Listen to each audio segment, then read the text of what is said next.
Welcome to Wednesday's Word of Wisdom. If you're watching this, you made it to 2024. Welcome. We're so glad to be joining you in the new year. Can you believe it? It was just Sunday. Our First Lady said, "Arise, therefore, and go into 2024." And here we are together. We're so glad that you've joined us. We're going to be talking about this fast.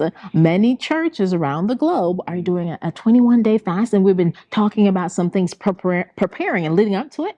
So let's chat a little bit more. Come on back and see what we've got.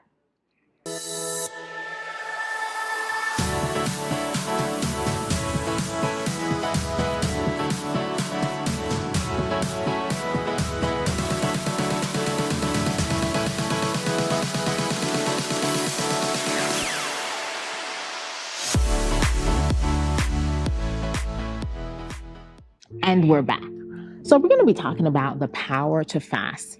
Fasting isn't easy, right? You have to deny yourself of something that you're used to having, right? Something that it's a part of our life, sustaining every day.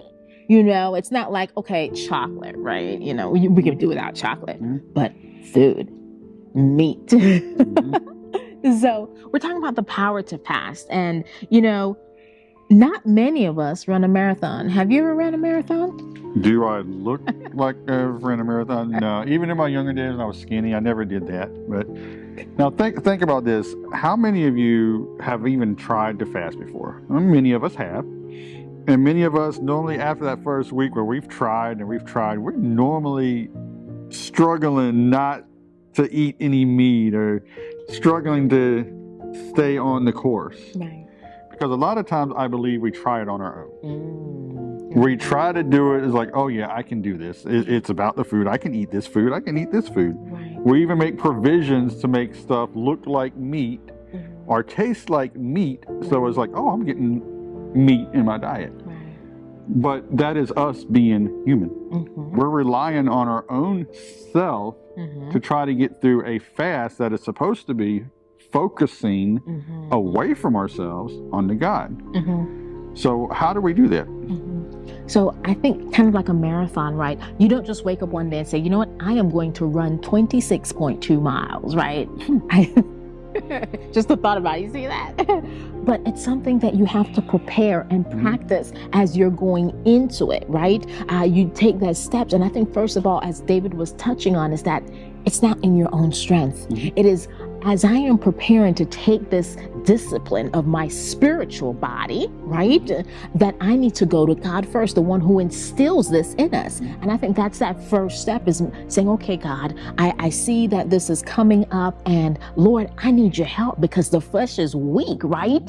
And so we want to be able to come to our Heavenly Father and ask Him for that help, that strength, that power that comes from Him, because He knows that when you deny yourself and you get in that secret place, the things that He wants to pour out on you, the things that He wants to download in your spirit, He wants to grow you and take you to the next level. So He is waiting for you to call out to Him and say, Abba, Father, help me to do this and to complete this, right? So I think that's the first thing, is we've got to realize, hey, it's not about us, as David said. It's not about what we can do, but it's about that surrender and allowing God to help us during this time of fasting. And Bishop preached about the new Sunday, the new life, the new place that God's wanting to take us.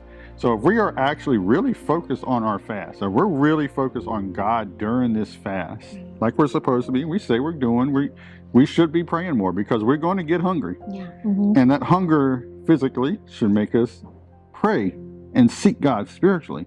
He's going to respond. Right. He's going to be there. So why can't we, in the midst of that, like, God, help me through this hunger?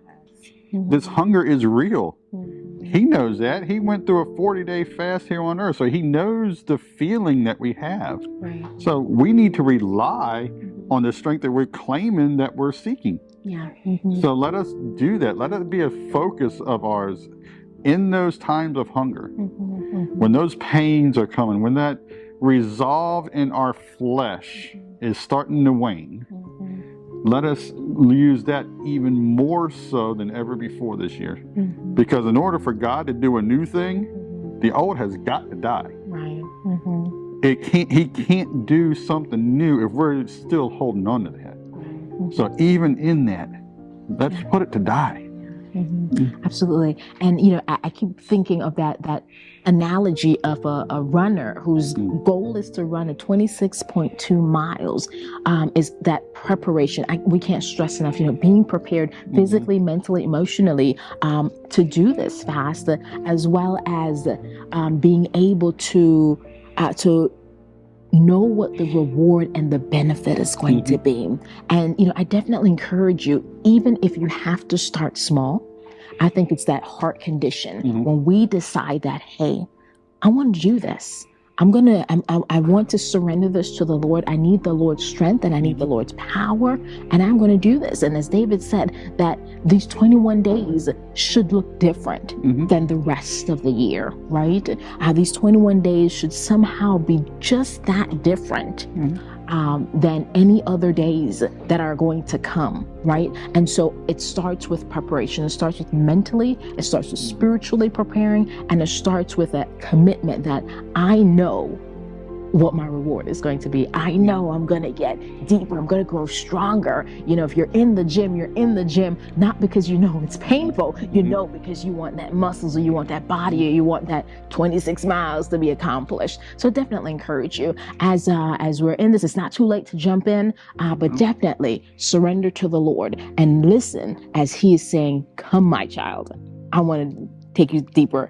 And just remember that 26.2 miles, it begins with one step. Yes. And then another, and then another.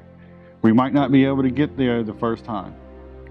See, me, I can probably run 26 steps, not 26 miles. But we will get there with the Lord's strength. All right. So until next time, God bless you and goodbye.